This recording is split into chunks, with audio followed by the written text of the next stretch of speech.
This is our Airbnb project by Jordy and Alex. Laws and permits.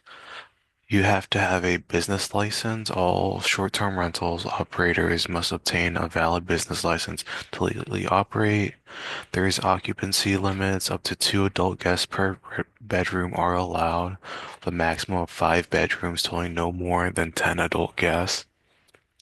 Booking restrictions, only one booking transaction is allowed at a time. You're not allowed to double book. You have to have fire and safety inspections and that's smoke detectors, fire extinguishers, etc. You also need a short-term rental permit. Operators must obtain a short-term rental permit, which is valid for 2 years. The biannual fee for the permit is $600, which is effective from January 1st of the issuance of that year to December 31st of the following year. Ownership requirement. Only property owners are allowed to operate a short-term rental agreement. Renters are not allowed to do it. Safety equipment. The property must be equipped with smoke detectors, carbon monoxide detectors, fire extinguishers, and all compliant with the Virginia Residential Construction Code. The first property, the single property that we have of is at 3524 First Avenue, Richmond, Virginia, listing at $375,000. Property type is single family home. In the bedrooms and bathrooms is one bed, one bath, with a square footage of 1,323 square feet. Bedroom is on the main levels. It has ceilings, fans, and eat-in kitchen, granite counters, recessed lighting, and walk-in closets. The flooring is all wood, and the basement is fully furnished. Here is the data on the single house. For revenues, we would be charging $220 on average, and we had um used a 70% occupancy rate. Monthly revenue estimate would be about $4,684.17. $220 times 21 nights, which is the 70% occupancy in a month, comes at about $4,620 a month with a gross revenue of $55,440. Operating costs are your annual mortgage payment is going to be about $19,515.43. Maintenance is going to be $3,200. Utilities $430.17. To relicense, we need $1,000 and 250. Property tax is going to be $3,412.50. Insurance about 3,000. Total cost is going to come out about $7,672.76. For financial projections, our EBIT is going to come out at negative $144,800. Taxes is going to be negative $50,680. Our NOPAT is going to be negative $94,120. Our net cash flow in 2025 is going to be negative $94,120. The payback period is going to be 3.81 years.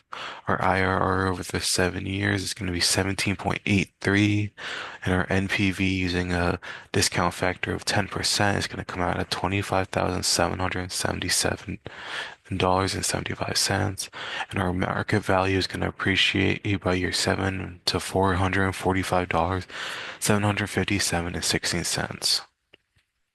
Our recommendation is that you buy the house and use it for Airbnb because the IRR rate is decent at 17.83% and has a short payback period at 3.81 years, and the property will appreciate at $445,000. Okay, for our second property, we'll be analyzing a property that's located on 212 West Franklin Street, Unit 203, in the heart of Richmond Monroe Ward District, a desirable and walkable urban area. The unit's listed at 209,000 and offers a one bedroom and one bathroom with 552 square feet of living space. Despite its compact size, the unit stands out for its high ceilings, large windows, and natural light, making it appealing space for Airbnb guests. The architecture blends classic Richmond charm with modern upgrades.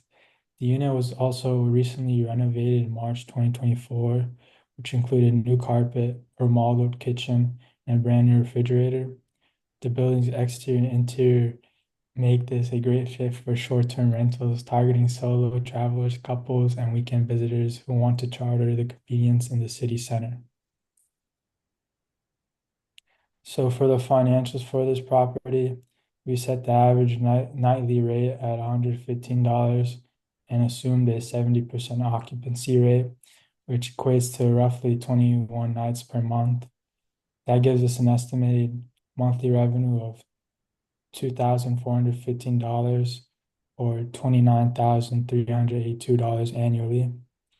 Operating costs for 2025 include a mortgage payment of $10,876.90, property taxes at $1,902, insurance at $1,672, and maintenance at $2,090, along with the utilities and license fee. Altogether, total annual expenses, excluding depreciation, come around to $18,221.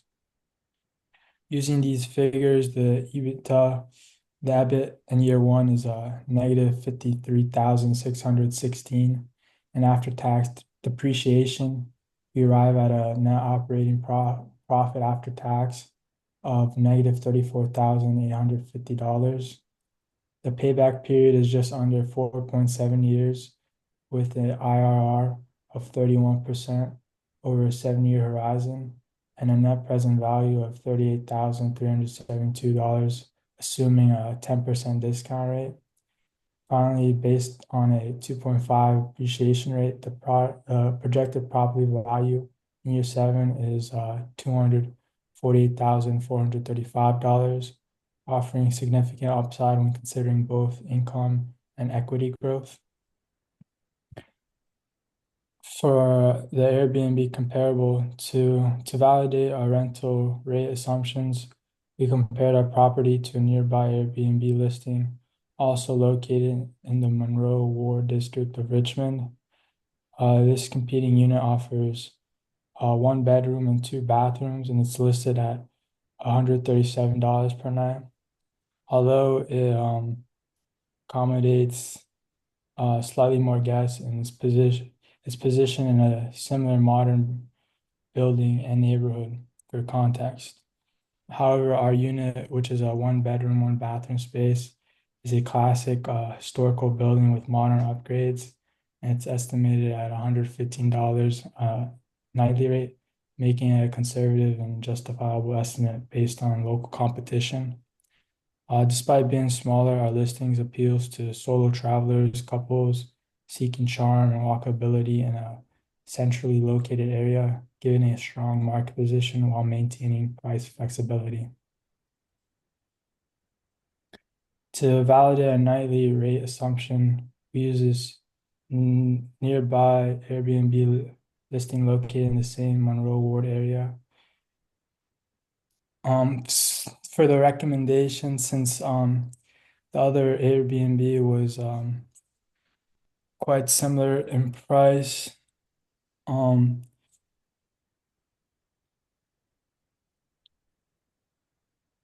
however, our property has a stronger cash flow and equity growth potential, and it was also renovated in 2024, so it's ready to be listed on Airbnb. As well, it's a very high occupancy location, being in Monroe Ward. And overall, I believe that this property should be approved for funding for acquisition and move forward for conversion and Airbnb launch. And we expect a strong ROI within the 7-year horizon. That's our presentation.